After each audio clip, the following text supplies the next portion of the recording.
Welcome to The Explainer. If you're joining us today, chances are you know the exact feeling we're going to talk about. It's that feeling of being locked inside a super noisy room with just an endless loop of worries, regrets, and what-ifs playing on repeat, and you literally just can't seem to find the exit. Well, I'm here to tell you that you are not alone in this. Today, we're taking a really grounded, deeply empathetic look at the universal struggle of inner mental noise. So let's dive right into this. I want to ask you directly, are you just utterly exhausted by your own mind? Because we often view thinking as an action we actively choose to do, right? But what if you aren't just thinking? What if you're actually held captive by your thoughts? The stark reality is, for most of us, the mind is no longer just a handy tool we pick up and put down when we're done. It's become an uncontrollable stream that just relentlessly drags us along with it. And I think this quote perfectly captures our exact predicament. As a spiritual teacher, Eckhart Tolle points out, we talk a lot about addictions to substances or habits, but the absolute greatest addiction is one we basically never read about in the papers. It's the addiction to thinking. We literally cannot stop. We've totally convinced ourselves that we can't survive without this constant inner narrative running the show, but we've actually just become deeply, unhealthily addicted to its nonstop chatter. It's like we treat our inner monologue like this background podcast that we simply refuse to turn off. Which brings us to our primary focus for today. We are exploring the raw, real-world friction of Eckhart Tolle's teachings from his landmark book, The Power of Now.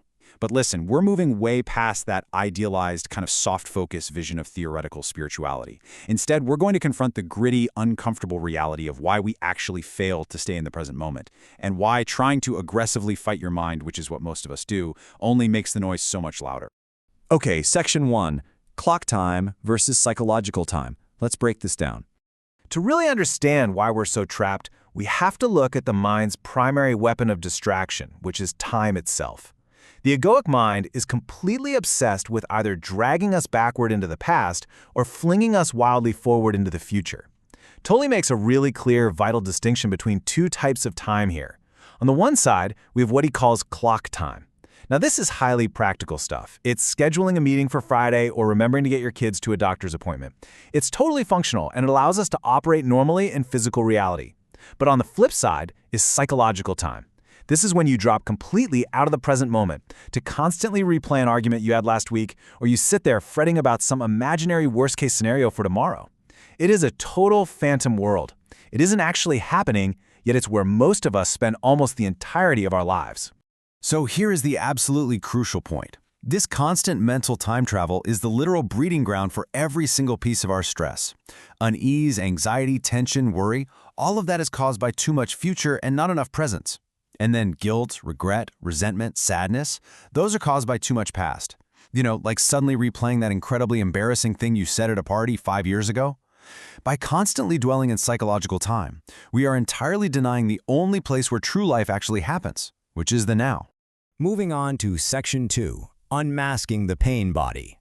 So you might be wondering, why on earth do we do this to ourselves? If it causes so much stress and agony, why is the mind so addicted to this negativity? Well, it's because there is a hidden entity inside you that actually craves and thrives on this suffering. Tolle calls this the pain body. Let's define exactly what this is, because it's wild. The pain body is this invisible entity, a literal energy field of old, trapped emotional pain that lives inside you. Because everything is energy, this contracted emotional pain gathers into one dense mass over time. And here is the truly terrifying part. The pain body wants to survive. To survive, it actively tricks your mind into aligning with it. It rises up into your mind, takes over your thought activity, and deliberately generates more destructive, painful thoughts, purely so it can feed on that negative energy. Let's do a quick self-diagnosis here.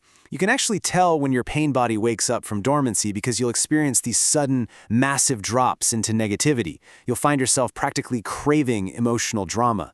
You'll feel this compulsive, aggressive need to be right in an argument, mostly because your ego literally feels threatened with death if it's proven wrong.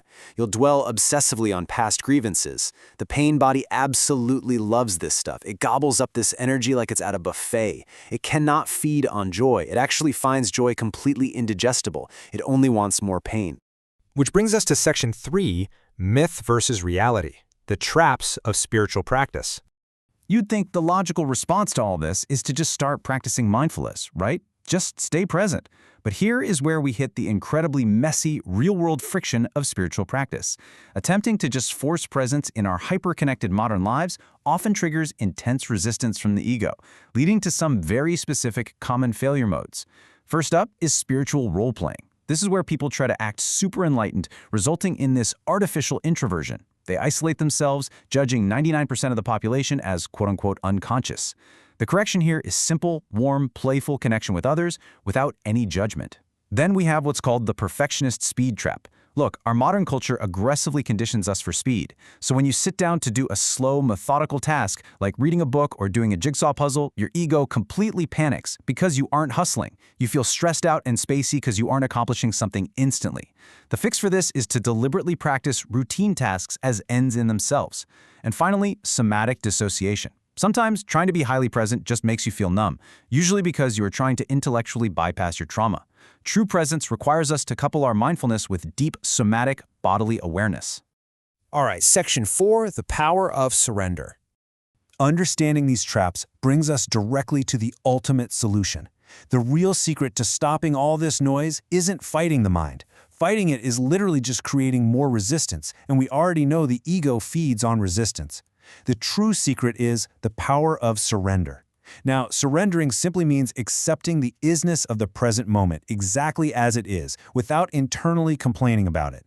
When you finally stop fighting and instead become the silent watcher of your pain body, when you just observe it without judging it or analyzing it to death, something genuinely miraculous happens. You begin the transmutation of pain. Because the pain body is really just trapped life energy, observing it squarely in the present moment actually frees that energy. That heavy, contracted suffering literally transmutes into profound, vibrant aliveness and vitality. And that leads us to our final part, Section 5, Stepping into the Now. So how do we actually step into the now when we are, say, standing in the middle of a super stressful workday, totally consumed by psychological time? We need immediate, actionable micro-habits to break the loop right then and there. Here is a highly practical 3-second breathing shift you can use to step entirely out of your mind. Honestly, I want you to try this with me right now. First, just silently ask yourself, am I breathing? Simply asking that question forces you to check. And in order to check, step 2 happens completely automatically. You have to shift your attention away from your endless stream of useless worrying. Then, step 3, simply feel the physical inflow and outflow of air in your body. In that tiny 3-second window, you have stopped thinking. You have successfully stepped out of psychological time and back into the undeniable reality of the present moment. And this, guys, brings us to the most liberating realization of all. You are not the voice in your head. The exact moment you realize you are listening to the voice, you inherently realize you are not the voice itself. You are the silent watcher. You are the canvas. You are the awareness behind all that noise. Simply creating that small, quiet space of awareness between you and your thoughts, that is where your ultimate freedom lies. So as we wrap up today's explainer, I want to leave you with this somewhat provocative thought. The mind will always try to convince you that the present moment is an obstacle you need to somehow overcome to get to a much better future, but the future never actually arrives. It only ever happens in the now.